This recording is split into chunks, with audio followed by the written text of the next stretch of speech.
What's going down, real estate roundup, homies? Greetings to you. It is a beautiful summer day here in the Hampton Roads area of Virginia. I am going to be your co pilot today as we talk about how to get your best tenant. I'm here with my co pilot or the pilot for today, Lakeisha Kirkendall. How you doing, my friend? I am doing good. It's such good to see you. Let me make sure I got our Instagram thing going here. Yep. We on IG, we on Facebook, we on YouTube, we on LinkedIn. We's everywhere. Oh, he's We's in everywhere. there. Okay. So Lakeisha Kirkendall is a property manager.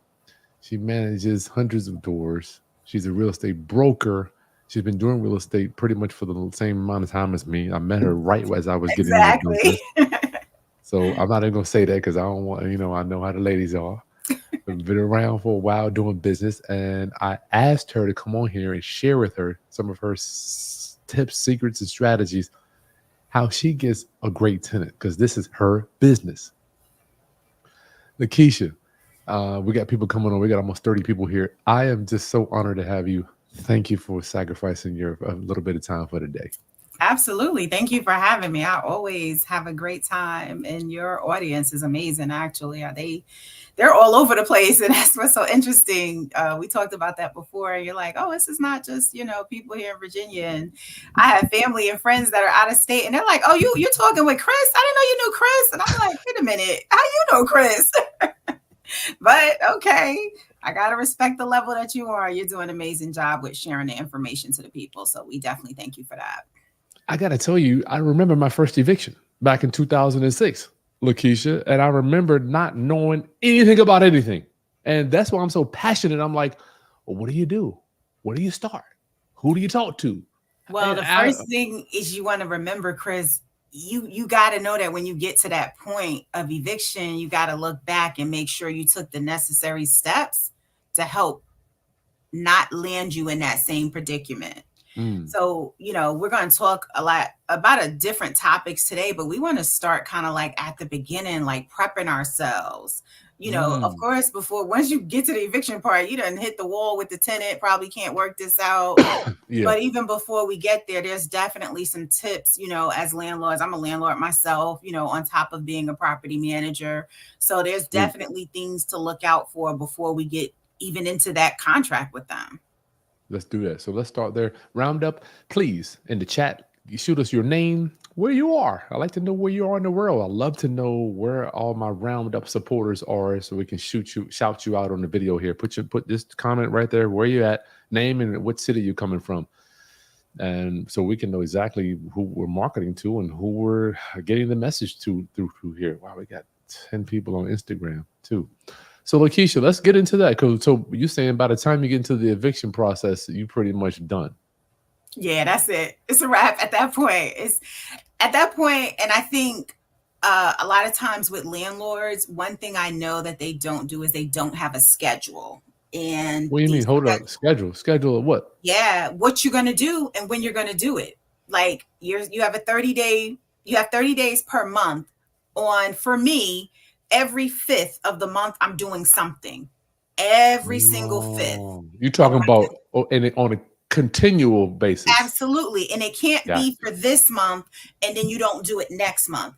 you. There's Mm. method to it that it has to be done the same time every month because you're in rotation now. Hmm. And if you fail to do it now, I know sometimes the fifth might fall on a weekend. I got a calendar. I'm still dropping my letter on a Saturday. But, for those who are like, hey, my weekends are my weekends, that next Monday, you got to be on top of getting those late notices out on the fifth of the month. That has to be what you are doing. And when I say fifth of the month, I'm speaking because for Virginia, we have a 5-day late Virginia. notice. Not all states have 5 days. Some states require you to, issue that to them on the 14th day. During that pandemic, we too had a 14-day. So it was different for us. So I just changed that date on my calendar to make sure this is what I'm doing. But I think even before you get into that, like when you're going to start to become a landlord, these are kind of like your bulletin points you want to make sure you have so you know what to get into. You don't want to get into it's the 20th of the month. you don't have rent, and now you're trying to figure out what do I do with this person, because now you're actually behind. You're Mm. way behind. If it's the 20th and you haven't even sent out a late notice, you're way behind. That's crazy. That was me. That was me. I'm telling you. That's why I'm so passionate. People ask me all the time, Chris, you so I'm like, and then when I talk to you, I remember, Lakeisha, I remember like it was yesterday. My first rental, Mhm. hadn't got rent in 3 weeks. What the hell? Who do I talk to? What do I, it's like you have no idea. So that's why I'm so glad that you can help our landlords out there. Yeah, It's, you definitely want to prep yourself for when you're going to search for your tenant. You want to prep yourself for what kind of questions you're going to screen this tenant with. You want Mhm. to prep yourself for what kind of lease are you going to put them in, how Mm. long of a lease. These are like different options. You want to prep yourself for the property that you're putting them into. So when we Mm. become landlords, some of us become landlords by a lot of different ways. Sometimes property is handed down to us. Mm. Sometimes it's property we once used to live in. And what I always joke with my owners about is, like let's say in your house, in order to turn the kitchen faucet off, you got to pick it up, turn it to the left, and then put it down. I mean, for us, that's fine. We notice what you got. Oh, it didn't turn off. Pick it up, put it to the left, and put it down. That's easy enough. But unfortunately, no, that's not okay for the tenant. It needs to operate up and down or right and left when a tenant is in a property. So those are like God. some of the small things, but you have to prep your property for a business. This is now you're going to put a tenant Mm. in here. So you can't go telling people to just lift the door, bump it. It doesn't work like that. You have to Okay. give them a working property because you're going to expect them to give you capital every month on time. So you want to make Mm. sure that those balance themselves out. That's interesting. I can imagine the hundreds of landlords that you deal with. You almost have to train them to Yes. change their mindset. Just talk about Yes. that process a little bit, because I'm sure it's almost like you're sitting down, like, okay, Mhm. one on one, landlord and one on one, not from, I mean, from the manager side and the owner side. Well, what I do is I do two things. So when we have our phone conversation and they, say they're interested, and I tell them what my process looks like. And I always tell them, before I agree to take on your property, I do need to walk that property. I need to discuss with you if there is anything that needs to be done to make sure you're willing to do it. Because I've had phone calls with people and they start out with, I've spent so much money into this property and I'm not putting another dime in here. And when I walk in and I see the top of the wall is pink, the middle of this wall is yellow, and then the bottom is blue, and I'm thinking, this ain't gonna work out. And as professional as possible, I let them know this wouldn't be acceptable for a tenant. And one thing you want to think about, sometimes people say, I'm just going to give them this and they should just be happy with it. Well, no, people have options, renters have options. So you're in a competitive market. You want to give them a good product. But what I've learned the most over the years about the condition of a property, if you give somebody a less than conditionable property and they're okay with it, it speaks volumes to what you're going to get back. What you Because the mean? average person, if you walk in and a carpet is soiled and the window blinds are torn, and they're like, it's all right, I'll take it. Why? Because you don't care about the condition of your property. You don't care about the condition in which you live in. You don't want to be on soiled carpet. You may have children, whatever your circumstances. You want things that are clean and in working good order. So when they're not concerned about that, that concerns me a lot. So speaking back to Mm. prepping people, if you know that this property is not ready, like a lot of times you might be in the middle of kind of getting your property ready. You're doing some repairs, but it's a hot commodity. So people want to see it. And you have to weigh out, is this able to be viewed in this condition? Now, if somebody views that and they say to you, you may explain it. It's your option. There's not a right or wrong. It's your option. But you might say, listen, you can go and see it, but I'm not done with it. Fine. They Mm. see it, they come back to you and they say, well, will the carpet be changed out or will there be any painting done? I noticed a lot of wallpaper coming down. Will that be secure? Like if they're asking you questions about repairs, don't shy away from them because it's showing that they're concerned about their condition.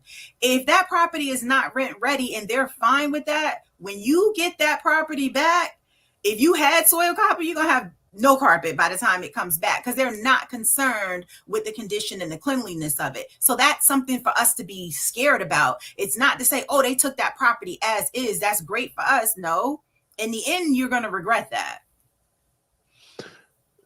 Well, you dropping knowledge. Y'all give a thumbs up down at the bottom. Lakeisha, before I was coming on here, I just was thinking, if you don't know how to manage tenants in this business, then you are going to be out of business. Can you just talk about that a little bit?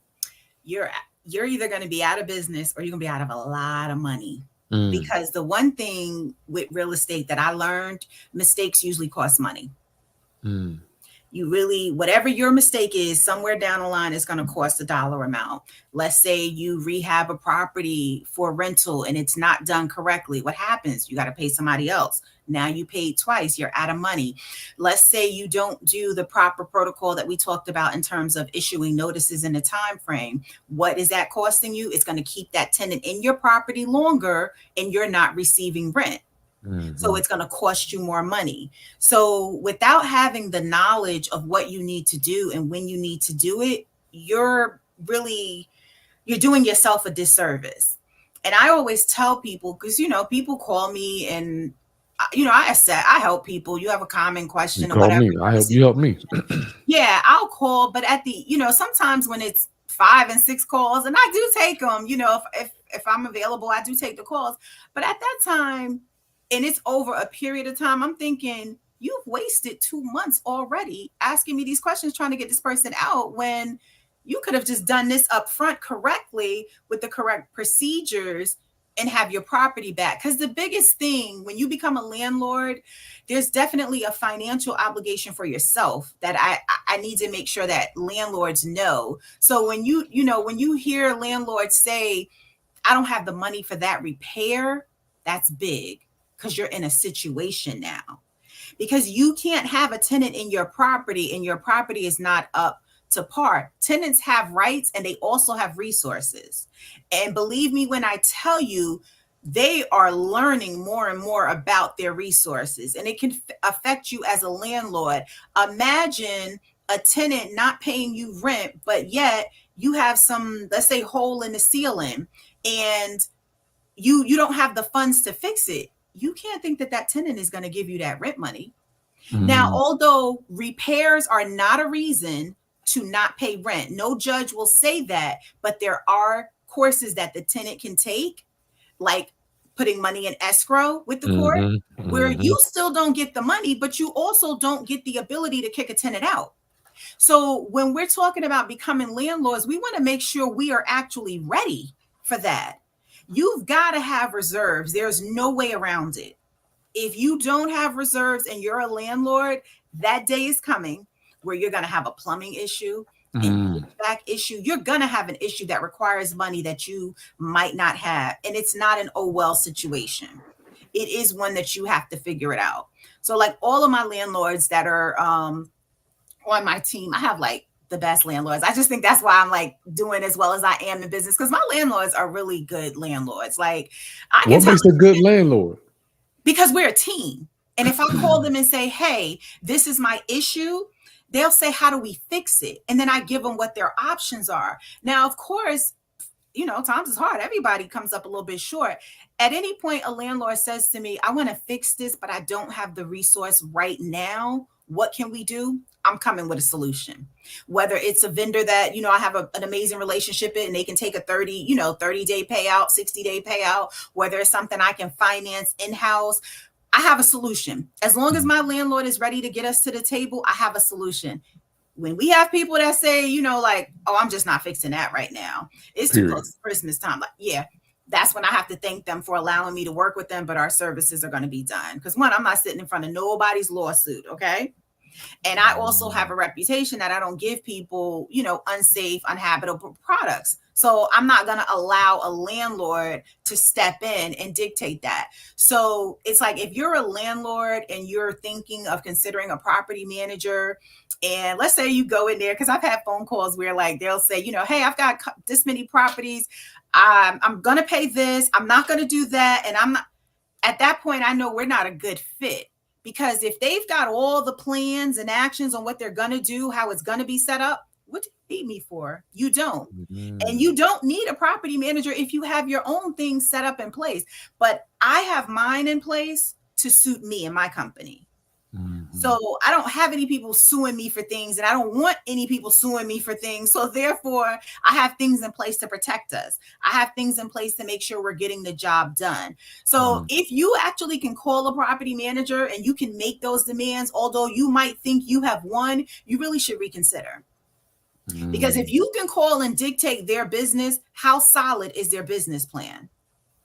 You can't tell me when to collect my rent because I have more than just your property. This has to be uniform so we can keep everything. Remember, on the 5th of the month, I'm doing something every single month. So if you've got certain dates for this, that would throw my plan off, and I can't have that. So if you have somebody who wants to do property management for you, and like I said, if you're dictating them, please reconsider how strong their structure is. That's deep right there. That's deep right there. Get your questions in the chat. So, Lakeisha, give us. So I'm hearing you say an experience about a current landlord. So today we wanted to just talk about the best tenant. So for me, Mm-hmm. I've had some horrible ones. Mm-hmm. I've had some uh, tenants so bad that I almost went out of business back in 2007, 8, 9, and 10. Right. Mm-hmm. So I wanted to make sure that you and I teamed up and just kind of went over a bulletproof way to help my community make sure that they have tenants that will pay on time. What is, tell me about But the, that's not your best tenant well, okay, what is the best tenant in your mind? because Let's it's break not that down. just about pay. Okay, Are they go. taking care of your property? All right. Are they frivolous with the maintenance? Because remember, I just told you if the tenants are making maintenance requests, they have to be addressed. Well, what if they're frivolous? What if they're just calling people out there and we're so scared that, we're not answering them? We're going to send somebody out there. Who pays that bill?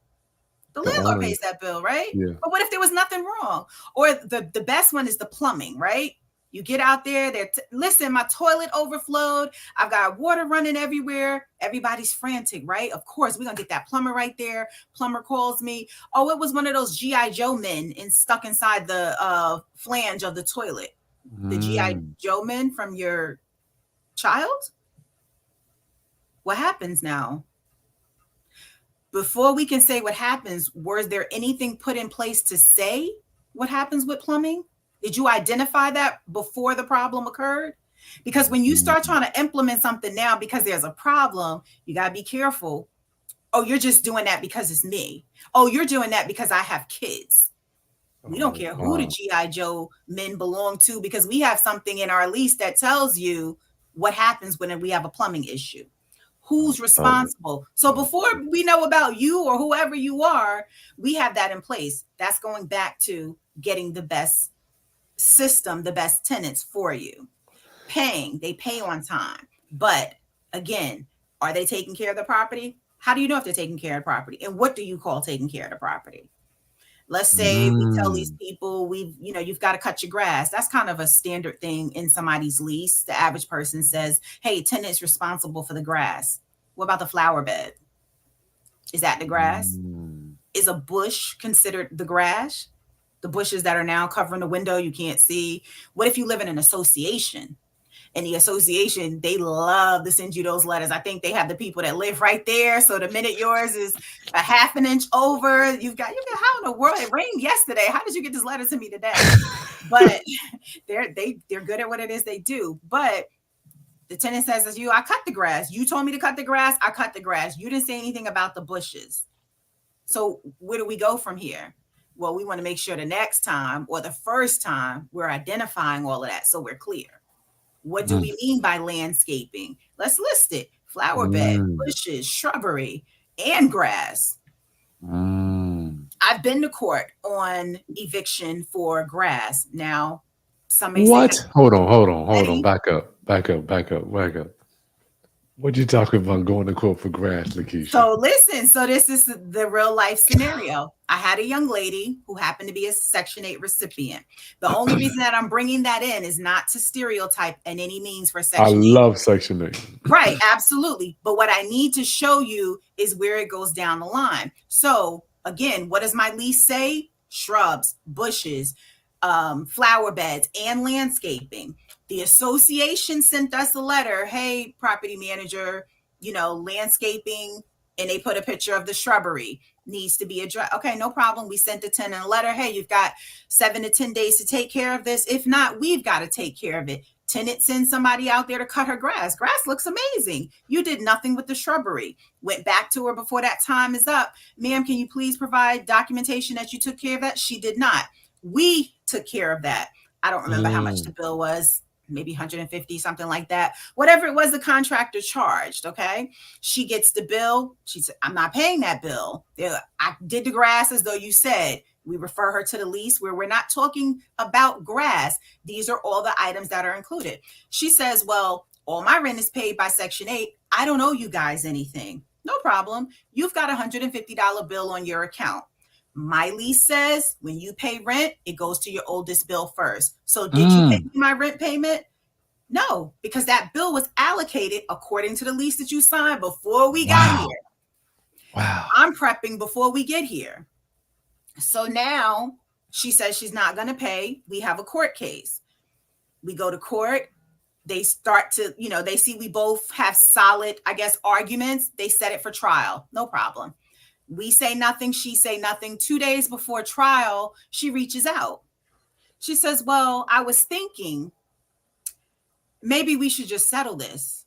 I said, well, at this point, we've been to court. We've got to go back to trial. How would you consider this settled? Well, I can pay half of it. No, ma'am. We paid $150 for somebody to go out there. That's what needs to be reimbursed on top of your court fee, on top of the late fee, because the rent went towards this. Of course, what happens, Section 8 is notified of all of this going forward. One thing about a Section 8 participant, if they are evicted, it does affect their Section 8 moving forward.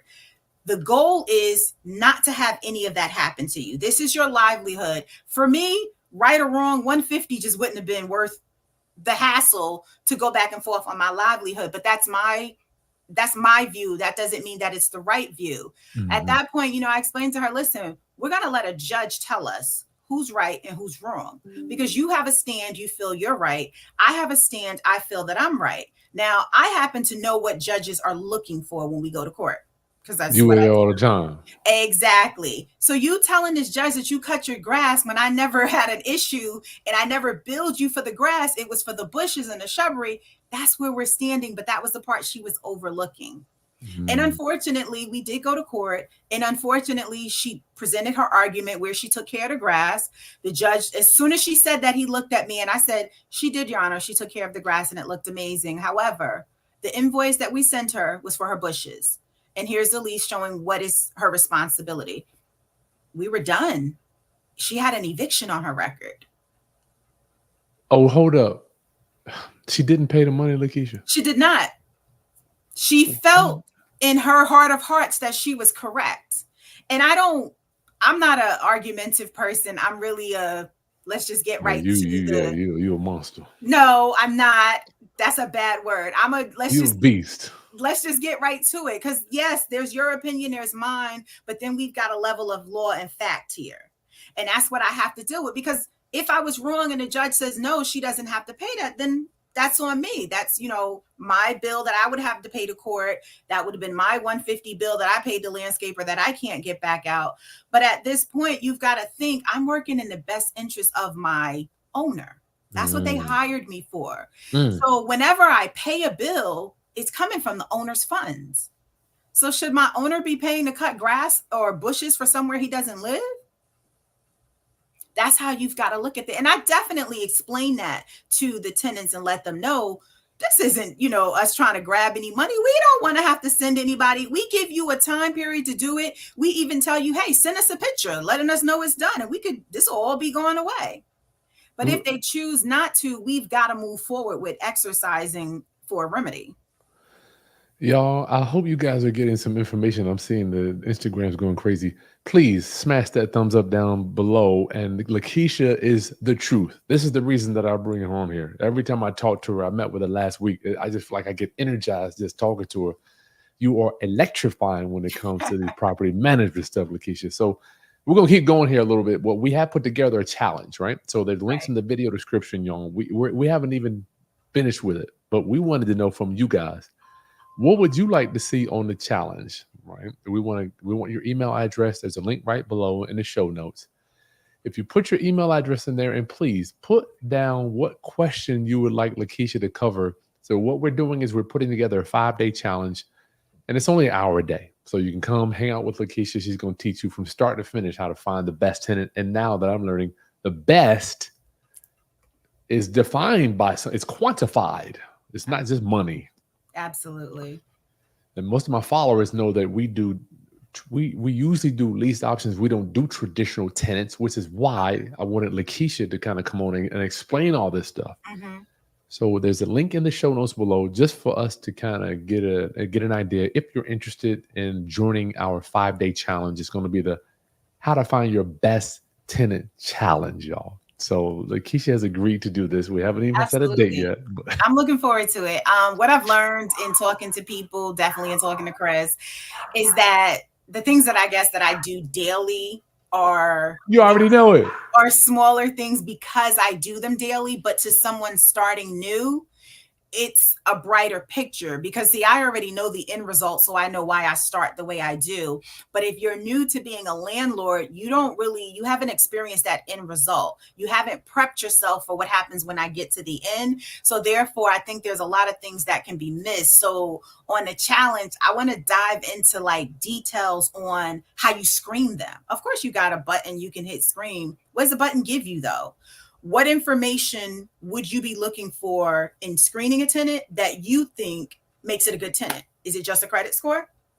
Is it how much they make? How do you verify what they make? So in our challenge, when we're on that day, we've got 5 days, we're going to go into it. Like we're going to show you the court system. I'll show you now, this is going to be for my state, which is Virginia, but with the path in which we walk through, you would just need to find your state's court website and you'll be able to walk through. I'm going to show you. So if you are on the court site and you pull up something, do you know what you're looking at? Do you know what it means? So somebody went to court. Do you know if they were found guilty or not? And it's not like technically called guilty when you're looking at unlawful detainers, which is taking somebody to court for not paying rent. You're looking for whether or not they actually got possession, whether or not the landlord got possession, because sometimes it could be worked out before court. Like if the young lady had paid her bill prior to the court date, then it would have been dismissed. And so then we're going to even talk about, well, what does it mean if something is dismissed? Is that good or is that bad? And it's all about what you're looking for. You should be looking for a well-rounded tenant, not just one specific thing. So a lot of companies have like an automated system that does their rental applications. That would make my anxiety go through the roof. I just don't trust it. My people who process my applications are individuals, and we've got criteria and we know what to look for in terms of not official documents. We know how to read between the lines. We ask questions. We know how to phrase a question. So when you see something on somebody's, let's say they have a common name, like John Brown. And of course, there's going to be 1 million John Browns, right? So, but you're in the city that this person lives in. So, instead of saying to them, I see a lot of John Browns. Is this yours? Is this yours? You don't want to do that. But you can say, please explain to me what happened between you and such apartments. If it's not them, they're going to say, I don't know what you're talking about. Immediately. If it is them, they're going to come up with, oh no, I had signed up with a roommate and the roommate left and my name happened to be on there. So it's them. Now you work from there as to whether or not you want to move forward, what kind of information. But those are just like some of the tips. Yeah, those are some of the, and it's important. You have to have that. And although it's not on any curriculum, and it's not on any licensing, that you need some type of psychology training to go on with this, it is needed, because this thing is definitely about getting into somebody's brain. It is definitely about there needs to be a connection where you can understand what the person is trying to deliver, whether it's false or not. And you need to be able to pull emotion out of it to get yourself a good decision. That's so important. And if this is your first time getting a tenant, it's going to be super emotional. I have been. Imagine this was like your grandparents' house and you've got the hardwood floors and grandma's bread boxes on the wall. How dare Yep. they try to Yep. take grandma's bread box down? What are you talking about? You're going to be so emotional. It's not going to work. At the I point that love you it. want to rent this is a business now, and you It's need a to approach it business. as such. I'm here to tell y'all, if you do not get trained in this landlording business, you will not be in business. Lakeisha, I can only imagine how many landlords out of 10 that come to you have tried to do it, and then they asking you to save them from something that a tenant that they put in. Yeah, I It's get a got lot to be a of those. ton. I get a lot of those. And I tell people I can typically handle any situation where we are and we need to get them out, but I'm going to start with the basics. Mhm. I don't care what you guys have been fighting about previously. I really don't even want to know that. Mm, I'm going to start with, let me ask you some questions. Do they owe you some rent? Do you have a ledger that shows how much they owe you and from when? mm, Because at the point where you're all entangled, you emotionally tied in there. And I motion. tell them, when I approach the tenant, none of that matters to me. Whether you like them, they like you, they hate the world, none of that matters to them. We're going off of documentation that I know a judge is looking for. Mhm. So, landlords, when you've got this long combative story, understand that you failed at that point. It should be very simple. They either paid you or they didn't. Nothing The to talk minute about. you're getting past that, you're losing. You're getting Mm, wrapped up. And they want you to get wrapped up, because think about when they make you mad and, oh, I'm going to run down to the courthouse. What if you don't know what you're doing? Did you run down there too fast? Did you run down there before you sent the correct documents? That's a waste. wow. You wasted your money. When you get to court, they're going to throw it out. You got to start all over again. Remove the emotions. It needs to be emotionless. A lot of times people are on my phone and they're saying to me, you just don't care. No, ma'am. I was giving you an opportunity to express what you wanted to express to me. It doesn't waver my decision, but of course I care. I am a human. I've definitely helped people out of some sticky situations when I can, because again, my obligation is to my landlord. Mhm. And when I say to you that I've got the best landlords, if I call any of my landlords and I say, "Hey, this is what I want to do," Mhm. would that be all right with you? I never have them tell me no. But it's their property, it's their contract that we negotiated. They're in charge. But if they usually say this one thing, I trust you, Lakeisha, whatever you think is best for us to do. That is like wow for me. That is really, really wow for me when they tell me that. And I explain that to my staff. I explain to them why we do certain things that we do. Like when we send statements, why do we make sure bills are attached to the statement? Because if they see something on their account, I don't want them to have to call me to say, what is this? I want them to be able to click it and say, oh, yeah, that was the plumbing bill. You told me that was going to happen. Here's the actual invoice. There's the name of the company. I'm going to call that company and see why that bill, call that company. It's Mm, all up front. So it's honesty there. There's no hitting. I've gotten landlords from other landlords and they've told me, they've never gotten an owner statement with a breakdown of bills.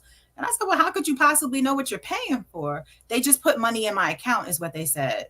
You've got 3 properties. How do you know which property the money came from? So mhm, it's the things like that I ensure we have a system again set up for, so mm. that my owners know we're a professional company here. This is what we do, and we are here to protect you. And I think that these are the things and steps that we put into place to help them, to let them know that. Yeah, I'm only imagining your intake for your landlords. No doubt. I'm thinking about me back in '06, 07, that I was Mhm. lost and coming to talk to you, Uh-huh. training me, calming me down. Because from my experience, most new landlords they just get their shirt handed to them. I mean, it's like because you have no idea what to even your senses. You haven't been trained what to look for, what to not look for, what like Mhm. you're saying, what to look out. You're not just looking for money. In fact, if Correct. somebody comes to you with money, Lakeisha, tell me about your process with that. Like a tenant that says, I'm ready to go. Here's the money. I want to move in today. See that? What color is that shirt you got on, Chris? Red. Oh, that's what it is. Red flag all Okay. day. You going to the end of my application list. You come here with cash in hand. Nobody does that. Let me stop you though. For the Mm-hmm. new landlord, Uh-huh. like me, they're like, I'm getting cash today. Shoot, I got a mortgage. I don't want to deal with a vacancy. they're moving in, my next month mortgage payment. So help just unpack that a little bit, please. I'll tell you first, whatever it is they're handing you today, and I'm not even a gambling person. Anybody can tell you I do not gamble, but I would bet you whatever they hand you today, you will lose by 3. If they gave you $1,000 today, when it's time for them to go, you are $3,000 in the hole. Oh wow. Why are Oh they coming wow. to you with cash? Because they need something right now. Because why? Because they're being evicted next month, Mm, or they've got an eviction coming up in 2 weeks. So they need to find something else to get into. That's the only reason they're coming to you with cash. Every reputable tenant knows there's an application process, there is screening done, there is verifications done. So you handing me cash telling me I'm ready today to move in without me looking at anything, I can tell you that's not how that works with me. mm, It would be at least a 2 to 3 day process. got it. Got it. So, as a landlord, please know that that is the biggest red flag, them saying, I have cash in hand. Mm, That is the biggest red. Something is going on. You now have to figure out what is going on. Now, are there indeed. instances where, let's say, maybe where they were renting from, the landlord, put their house up for sale? Absolutely. Things like that happen. But again, there's resources. Just because somebody sells a house that a tenant is in, and that applies to our landlords now too, your sale does not terminate a lease. You sell your property along with that lease. So if Mhm. I'm selling my house today and my tenant has 6 more months, whoever buys that property, that tenant stays for 6 more months unless you can work something out with them. So as a landlord, because I've heard landlords say, hey, can I give them some money to leave? If they're in agreement with it, you can. But you want to make sure that that's executed prior to your sale. You want to make sure you know how that's going to affect your sale. Mhm. So again, if that happened, if their landlord was selling their place, they still had a lease in place, they still have time. So again, why do you need this today? Was it because everywhere else that you applied to denied you? Mm, Why did they deny you? mm. Because why else do you need, like, there's no logical reason today you're going to somebody and you need to move in 2 days. There's some Well, history behind that. I'm just talking about the untrained landlord. For Mm-hmm. me, I just like Okay. I remember do I'm like, cool, boom, I did it. I'm gonna Mm-hmm. be, I want to make sure that I'm completely honest. I did that, Mm-hmm. and it was one of the worst decisions I made. And I want people to understand that because if they don't know, Lakeisha, how will they Right. know that it's a bad move to make? Absolutely. That's absolutely true. You wouldn't know. You would think, I'm getting the money right Right now. now. One of the things I tell people whenever somebody new joins me, they always say, well, hypothetically, how long do you think it's going to be before you rent my house? And I'll tell Mm, them, honestly, I can't give you an answer. I will tell you within 2 to 3 weeks, we'll have someone interested in your property. I can't tell you I'm giving you that tenant. I said, because technically I probably deny about 3 to 4 before I find one that's approvable. And my landlords can contest to this. We get, every time a new application comes into office, my landlords get an email, hey, just wanted to let you know you got an application on 123 Main Street. If it doesn't work out, unfortunately, we're not able to prove the applicant for 123 Main Street. You might get 3 of those a day because the property is hot. People like the property, but the people don't meet the criteria. So for my landlords, when you're trying to get your best tenant, set up some policies and procedures for yourself. mm, Do that before you start looking for the tenant. yes. Your bullet points can be whatever you want them to be in terms of your search. Make sure they work for you. So again, people have different reasons why they do different things. I do what has been proven to work for me in my company.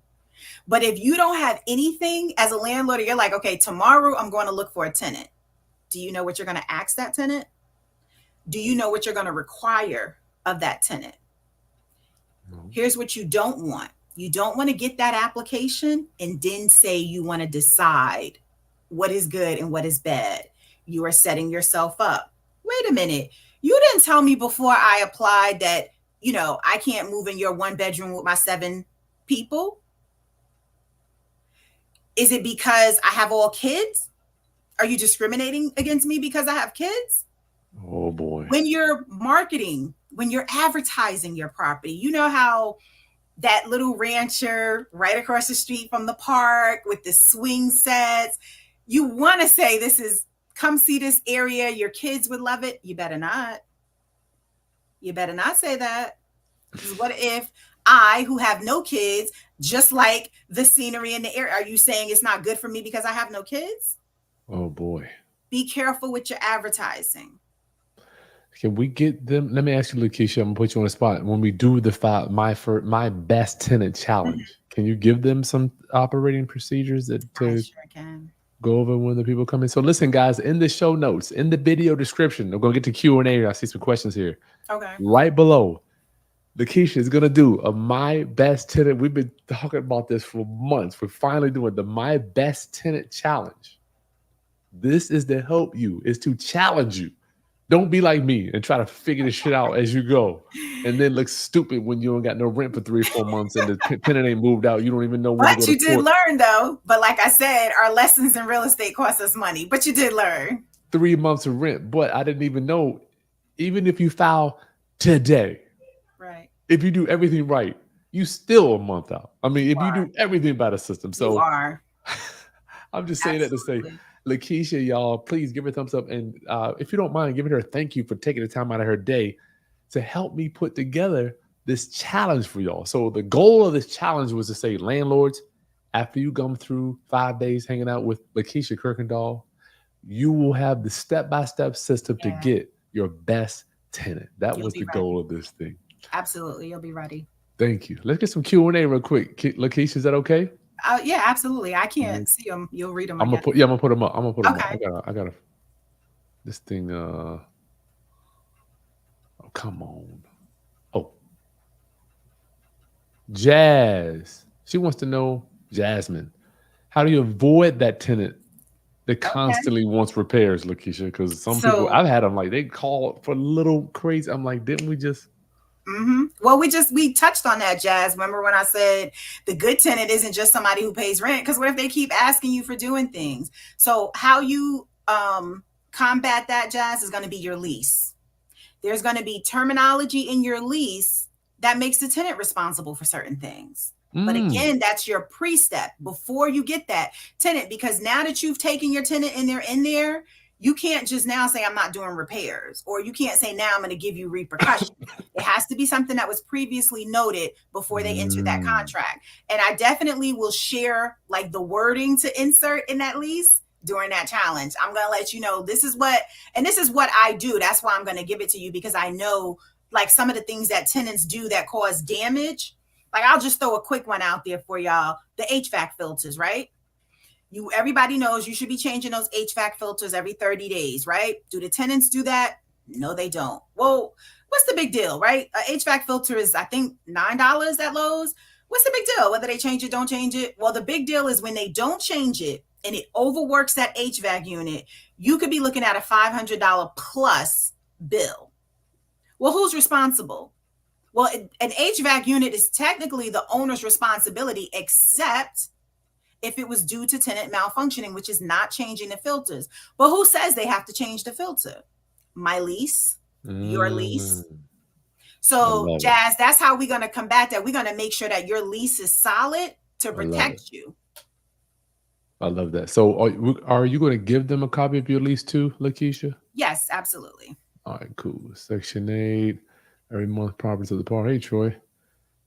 Get your questions in real quick. Get your email in as well. Make sure you don't want to miss this challenge, because this is going to be life-changing. Well, let us know you want this challenge. Yeah, or if you even didn't want us to do it. I was hoping Lakeisha would do it, but yeah, if you let us know that you want email. it. Let us know it's something that you think will be helpful, because me being a property manager, I'm in a lot of meetings and we're doing a lot of talking, landlord, tenant. So as the individual landlords, like, let me know what you're struggling with so I can help you. We can bridge the gap, because I really don't think it's us against them when it comes to tenant. I think it's a partnership. And I promise you, if you develop a partnership with the tenant, things will work smoothly. Lakeisha, talk about a little bit, because a lot of landlords think it's us against them. No.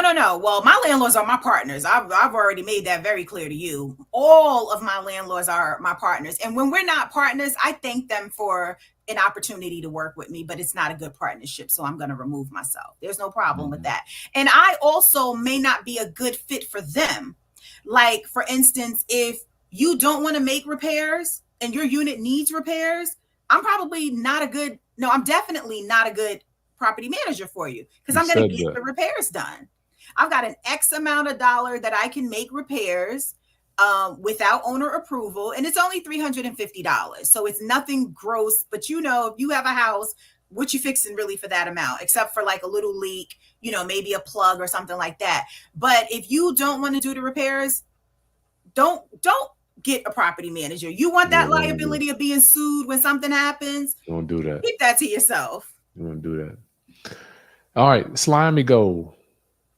Lakeisha, do you recommend just hiring a property manager? And if so, how do you find a good one? Great question. Okay, that is a great question. And I'm going to say 100% yes. And I'm not saying that just because I'm a property manager, because obviously y'all are not all hiring me. But I am going to tell you that for me, time is value. So from 9 to 5 every day, I do tenants. Most of you have something else to do from 9 to 5. So if you just walked into your regular job and it's 9:02 and somebody's on your phone talking about a plumbing issue, and now the plumber is at another job and you've got to make 3, 4 calls in one day to get one plumbing issue, do you have time for that? Better question, was your time used best for that? So absolutely hire a professional who does that. When you ask how to like screen them, when you're listening to this, Chris has a bunch of different landlords and stuff up here. Listen to some of the things that they've had to, I guess, endure and overcome. Make sure that your property manager has a solution for it. You'll get, through our live, hopefully you're joining us. And a lot of the things that I'm going to talk about, these are questions you can ask any property manager. What day do you do late notices? Oh, we do them at the beginning of the month. Is that a day? It needs to be the 5th. The 10th is no good. Whatever your state is. Yeah, whatever your state is. If you've got a 14-day letter, then it needs to be right after. But it needs to be right after. That's really, really important. You really helped me today. I used to be extremely vigilant every 5th of the month. Boom, I kind of Has to slid off. be. Like alarm, and seriously, an alarm needs to ring. No jokes. An alarm. Explain I why, have a recurring email that pops up 8 a.m. Help them understand if they don't file it. Just frame it up. The reason You're you make pushing sure yourself you're back. So if we file it on the 5th, right? If we give them their late notice on the 5th, we've got to wait 5 days before we can get to the courthouse. We're on the 10th of the month already. It's 22 days at a minimum before you get your court date. It's already the following month. already. If you miss that 5th and you push back, you're 2 months behind at the very beginning. Y'all listen to this, y'all. Y'all listen. That was me. If you don't file now, even if you file today, you a month out. You absolutely are. Out. And people are saying like, oh, I have a heart. I have a heart too. They've got 22 days that I'm willing to work with them if they can get it right. But if you don't by your court date, my owner's best interest has been protected. That's sharp. So we're putting together Lakeisha's 5-day My Best Tenant Challenge, y'all. The link is right below. Now, it's not even created yet. We just want to see what questions you guys have, or even if you're even interested in it. It's just going to be an hour and a half a day. It's going to walk you step by step how to find the tenant, how to place them, how to screen them, how to market for them, when you get them in, how to manage them. All the steps Lakeisha does boiled up into one quick challenge. So this challenge is to help you get your best tenant, because Lakeisha's already know how to get them. Now we got to pass that energy from her on to you guys. All right, next question, Lakeisha. And the link in the show notes below is just for your email address so we can make you aware of when the challenge will be. Delia, have you ever kept a sick tenant who plans to pay later? If so, how long did you let them to stay? Thank you, Delia. I have had a similar situation, and it was, I don't know, I think we might have been like maybe 30 days out. I had a conversation with the owner to see what we could do. And most of the time when we're going to do an extension, we need a plan. It's not just simply, I'm going to give you another month to pay me. What's the plan? If you don't currently have the funds, how will you get the funds? Because if you're not working and then in 30 days you're still not going to be working, what are you doing? So most of the time when I've got to do an extension, the tenants are saying to me, I've applied with this agency who's willing to pay this dollar amount. I've For some got an assistance. appointment with, that is correct, assistance. And we've got different like partners that we partner with too, that we always will share with them. So find out for your local area who does housing assistance. So that way you can give that information to them. And even on the late notice that we send them, that itself has a number for legal aid who can also help them with resources. Good. So it just has to be something that makes sense. But, you saying 90 days, you're going to pay somebody, let's just think about $1,000 rent, $3,000. How do you pick back up? Because normally you don't get like a bulk of money. You're playing catch up. You're paying. So don't put yourself in a situation that just won't make sense. And you got to remember, when people pay late, time's ticking, and the first of the month is coming. Lakeisha, do you have a thing in your mind like, look, you owe this for last month, now you owe this for next month? Absolutely. That's why I said they have to have a plan. So they usually tell me, listen, I can give you, let's say we got $1,000 rent, I can give you $450 here, and then in 2 more weeks I can give you this, and then in 2 more weeks I can double it, because they have to include the following months. So we have a plan, not just I'm going to give you 30, 60 days to pay me. Got it. That absolutely doesn't happen. Let them work for you. Espo Crest, I'm glad I dropped in. You are Lakeisha's giving game. How do we handle late payments on rent in the DMV? The late payment. So you should have in your lease, you should have what you charge for a late fee. And make sure you're looking at your guidelines for your state. Okay. So for us, it's 10%. It's 10% late fee or 10% of the amount unpaid. That's for us here in Virginia. So if your rent is $1,000, but you did pay $500 on time, your late fee can only be charged on the $500 unpaid. So keep that in mind. So I know back in the day when I used to get people's, because they would be like a per diem per day. Yeah, the judge is not going for that. I'm gonna tell you, here in Virginia, they are not $10 a day, $20 a day. Yeah. Yeah, they ain't doing that no more. I ain't tried that. Espo said he just process of picking a new property manager for his 4-unit in DC. Okay. And we're surprised how many bad ones are out there. Oh. You're right. Espo, let's stay there for a minute. I know Lakeisha doesn't like to talk about the people in her same sandbox. I want to make sure that we're clear.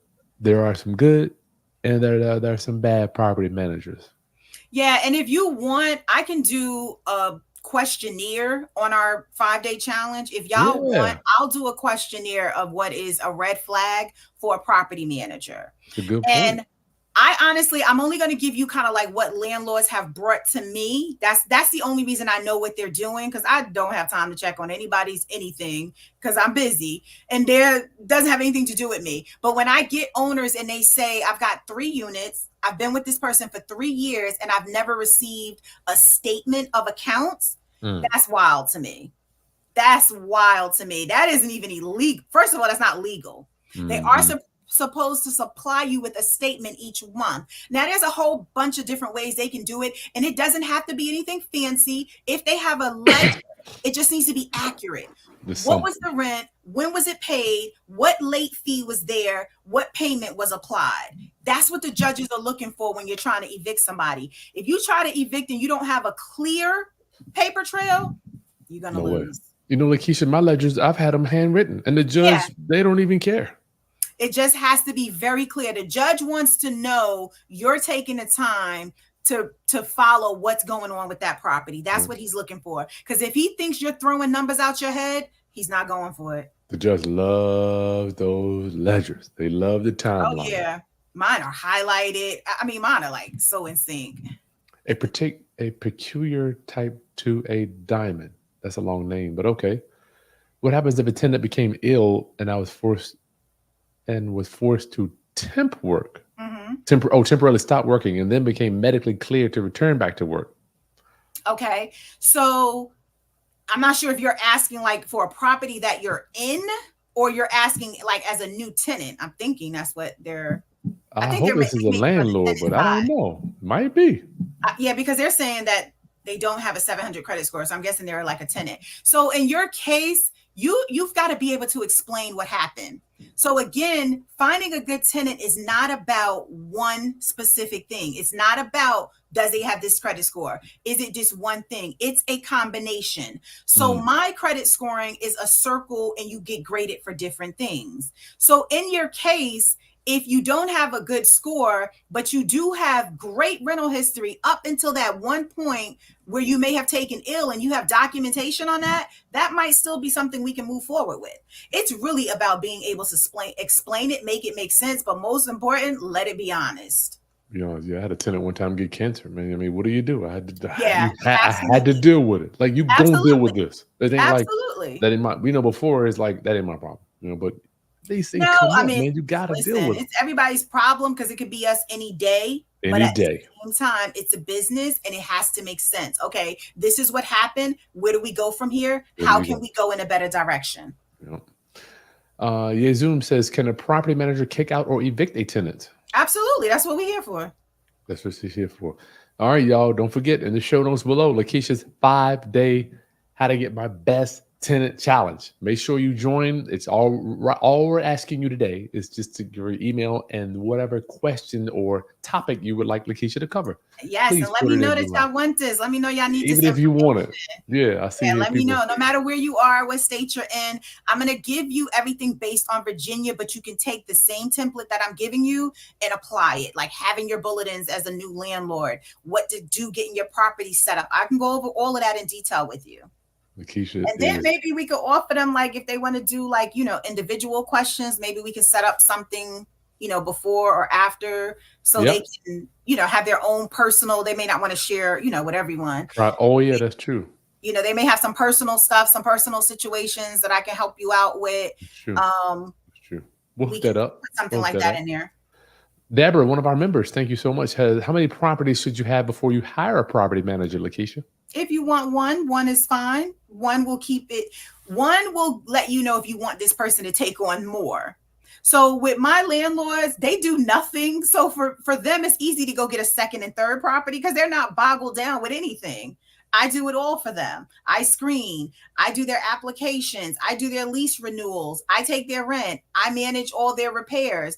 They're free to just go get something else. And that's my goal. Why do I want to make it easy? Because I want them to go get 2 and 3 more.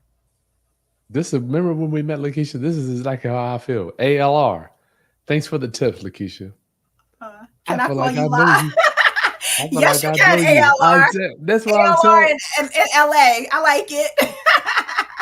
I'm gonna put your information in the video description too, y'all. So y'all be able to get in touch with Lakeisha. Y'all let me know y'all need this info no matter where you are. I want to see us win.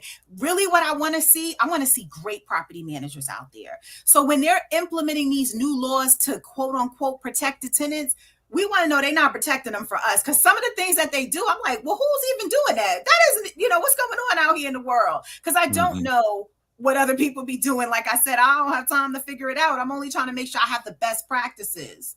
I'm making sure that I give my clients the best experience. So definitely share with me, if you're having some issues as a landlord, if you're thinking about becoming a landlord, let's talk about it to make sure you're ready. Because sometimes we're not ready. I wasn't. Everybody, it's weird. Everybody thinks I'm just going to buy this piece of rental property and rent's going to come in to the end of the days. They just think that the tenant's going to get it and pay. No vacancies, no repairs, no issues. I mean, isn't it crazy how we have this? Where do we get this vision from as Americans? Yes, that's not how that works, man. You got definitely, as a landlord, be willing to put in the work. And I'm going to tell you, as a landlord, get your properties up to where if you had to live there, it would be okay. Got it. It might not be in an area that you want to live in, but just being realistic, when I say life happens to all of us, that property could be your property. Slowly update it, okay? Slowly do something, even if it's just getting a modern ceiling fan in there. Amazon has got it on lock for my ceiling fans with the remotes and the lights. I love them. Do small things like that. I mean, they're like probably $65. Do little things like that just to keep upping your property. Then it's not so much on you at one time. Paint. Make sure you got good quality painters. Oh my God, please get good quality painters. And don't be me and think you can paint, because in my head, I think I can roll this. I'm not cutting their corner. I'm not getting down there to the. I, I'm in my own way, so I get out my way and I let my painters come I and thought paint the stuff. same thing. I thought I could paint, Lakeisha. That is I a skill. know it fools us. That's We a can't. skill. I know. All right, so look, we gotta get out of here 6 o'clock. I'm Okay. sorry, 5 o'clock. Lakeisha, so the 5 day How to Get My Best Tenant Challenge, y'all. Hmm. We're putting it together right now. We would like for you to be part of it, so you can, if once you if you go to the link in the video description below, let us know what topics you would like to cover, and yes, if you would even like the challenge, and if you give us your email address, that way we can alert you when it becomes available. Final thing for people that are looking for their best tenant, Lakeisha, what can you leave them with before we get to the challenge? I got a great thing to lead you with. Be the best landlord. Mm, be the best, so you attract the best. Absolutely. That works in relationships too. Like what Oh, I that bet. is it. I feel like my business relationships are the same as my personal relationships. Going in any relationship you're in with me, you will know what it is I do and don't do. And you will know when you do what I don't do, I'm gone. Business, I'm gone. Tenants, like sometimes I see tenants non-renewal because I'm like, this isn't a good relationship here. This is not good. I'll tell them I'm non-renewing your lease. Well, can I move to another one of your prop? No, ma'am, sir. No I don't ma'am, no want to ham. be You in this got relationship anymore. Lakeisha, you are a mess.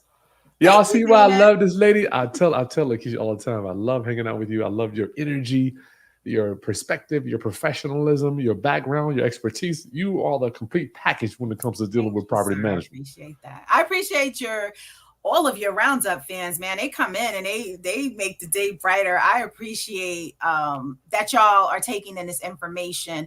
And seriously, I want us as professionals to really be the best because slum landlords, oh man, you're Make it making it bad. harder for Making it everybody else. bad. They put these laws in place to Just for try and that. protect the tenant. They shouldn't protect the tenant from us. We're together. So let's not be slum landlords. And I don't even like that word slum landlords because sometimes people are in a predicament. Don't be shamed to reach out, please. You know, if you're a landlord and you're in a predicament, please find somebody safe to reach out to and just Open tell your them what your mouth. issue is and see how they can help you. Open your mouth. A lot. It's exactly a lot of houses we about to go to foreclosure. People going to foreclosure because they just They didn't say didn't say anything. And I'm not saying it's bad. I get it. I've been foreclosed on several times. It's rough to talk about it. I lost mad houses from foreclosure. I know how it is. So that's why we're doing this, y'all. So you can open your mouth to Lakeisha shit. Don't be like me. You know, do better, man. Do better. All right, that's all we got for y'all today. And make sure the My Best Tenant Challenge is coming, y'all. It's gonna be 5. It's gonna be crazy. You got Lakeisha for 5 days. You ask all the questions you want. Get all of her systems, all her documents, all her policies and procedures, all the little notes in the lease and all that stuff. Lakeisha Kirkendall, thank you so much. You're welcome. Have a All great right, day. round up. I'll see y'all soon. Peace.